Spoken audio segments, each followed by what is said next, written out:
السلام علیکم ورحمۃ اللہ وبرکاتہ۔ محترم ناظرین و سامعین، آج میری گفتگو کا عنوان ہے کہ نخلا میں جنات کا قبول اسلام۔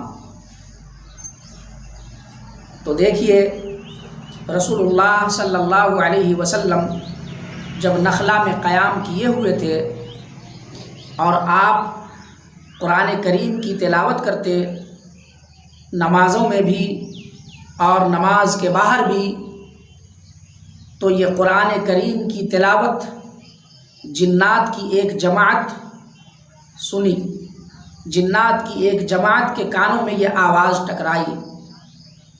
یہ سن کر جنات آپس میں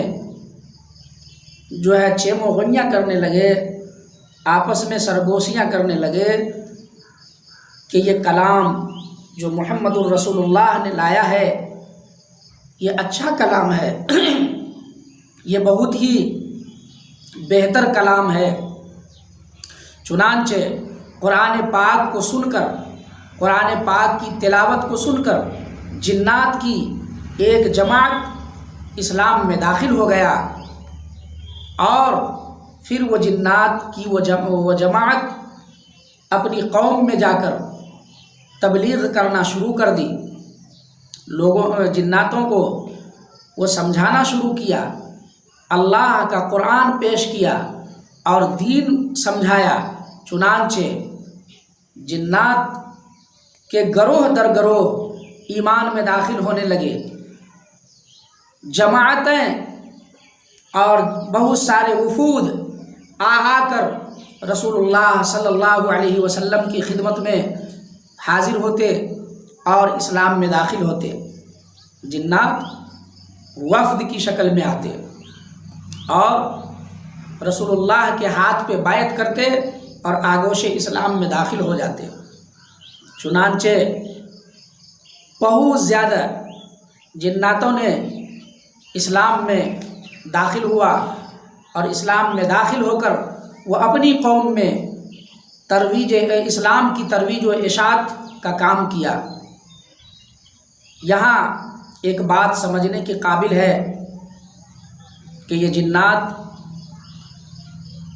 اس میں نیک بھی ہے اور بد بھی ہے۔ یہ جنات آگ سے پیدا ہوا ہے اور اس کی فطرت میں گرمی ہے، اس کی فطرت میں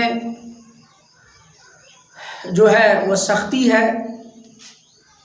تو یہ جنات اسلام میں داخل ہو کر جب اپنی قوم میں لوگوں کو دین کی دعوت دی تو کشاں لوگ اسلام میں داخل ہوئے، اور جنات میں عورت بھی ہے، مرد بھی ہے، بوڑھے بھی ہیں، جوان بھی ہے، لیکن جن انسان کے پیچھے نماز پڑھنا فخر سمجھتا ہے، اسلام کو، انسان کو وہ اعلیٰ سمجھتا ہے، انسان کو وہ افضل سمجھتا ہے، وہ جن جو اسلام میں داخل ہو چکے ہیں۔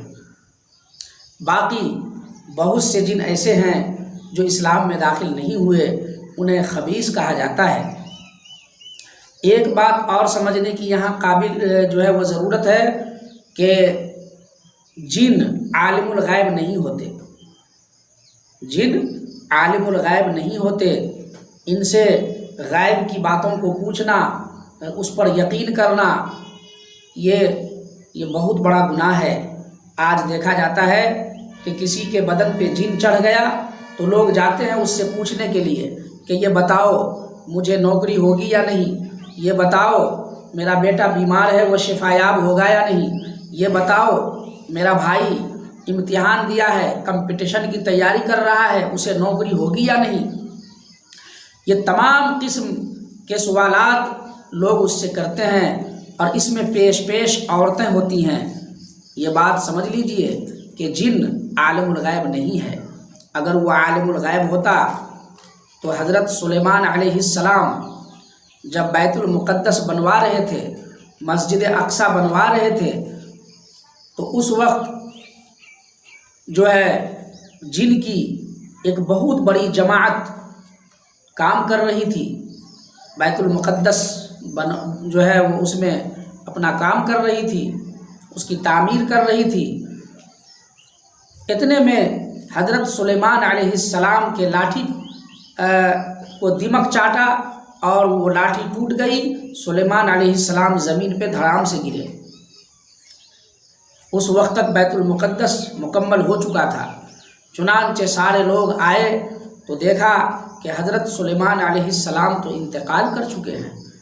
پتہ چلا کہ یہ سال بھر پہلے ہی انتقال کر چکے ہیں، یہ ابھی انتقال نہیں ہوئے ہیں، اور سال بھر سے بیت المقدس میں کام چل رہا تھا، جنات کام کر رہے تھے، لیکن کسی کو کان و کان خبر نہیں ہوئی کہ حضرت سلیمان علیہ السلام انتقال کر گئے ہیں۔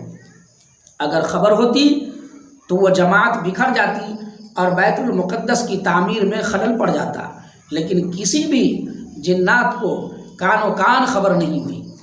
پتہ یہ چلا کہ جنات غیب کی باتوں کو نہیں جانتا ہے، تو پھر وہ ہمیں کس طرح بتائے گا؟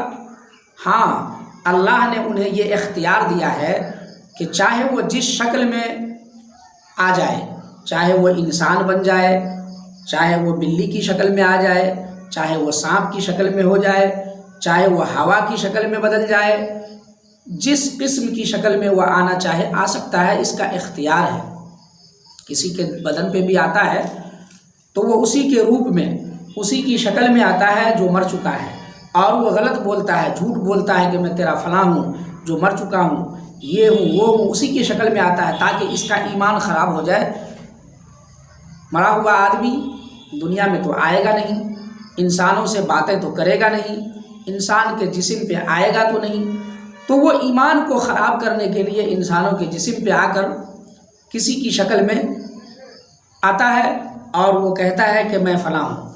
تو پتہ چلا کہ یہ سب شرارت ہے جناتوں کی، باقی مرا ہوا انسان کسی کے جسم پہ نہیں آتا۔